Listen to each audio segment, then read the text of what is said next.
Let's move on, because I know we talked a little bit recruiting last week. Certainly some big development as far as Drue Tranquill goes. He makes the flip, had verbaled back in the summer, back in July to Purdue, and then made the switch last week, verbally committing to Notre Dame. Are you surprised that that's what happened? No.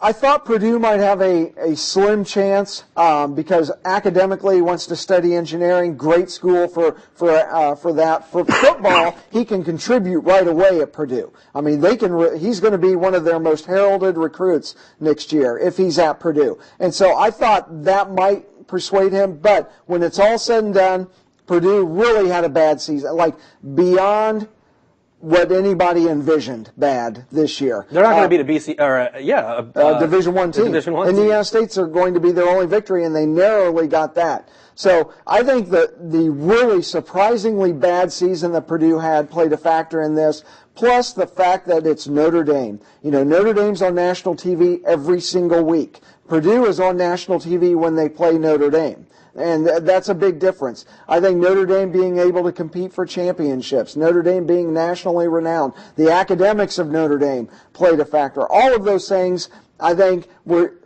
factors that weren't in Drue's head when Purdue initially made their offer and he sat down and verbally committed because he didn't realize that what lied on the horizon. And something bigger and better was in his future, and he's going to pursue that, and we wish him the best of luck. When you cover recruiting a lot, verbal commitments, how valuable are they? Because we've gone from 10 years ago, signing day was the big day.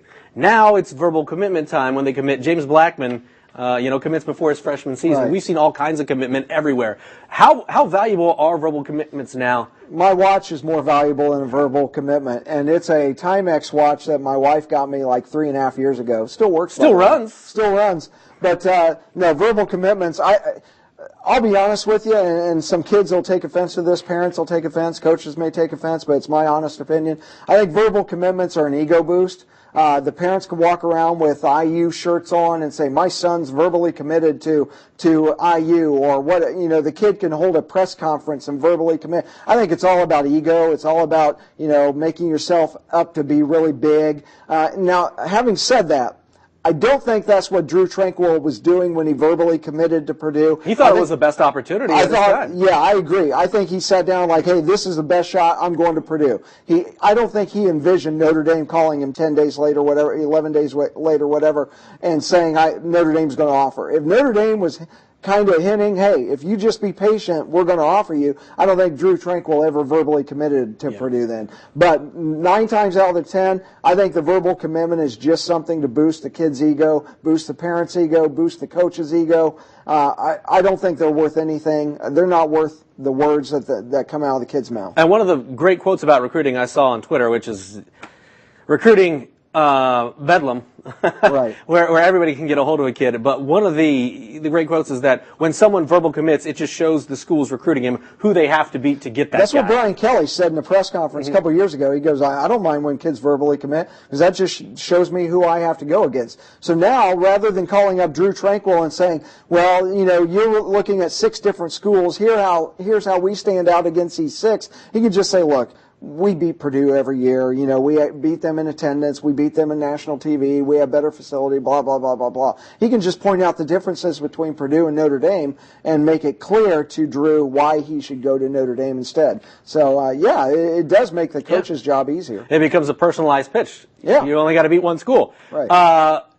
It'll certainly be interesting to see how that also affects Justin Tranquill, who certainly will be one of the best players in our area, maybe in the state next year, as both a running back and cornerback. But, Drue Tranquill, last week, that's the big recruiting news, verbally committing to Notre Dame. He'll have to make it all official in February, the first Wednesday in February, when high school seniors playing football can sign D1 scholarships. But it should be an interesting week.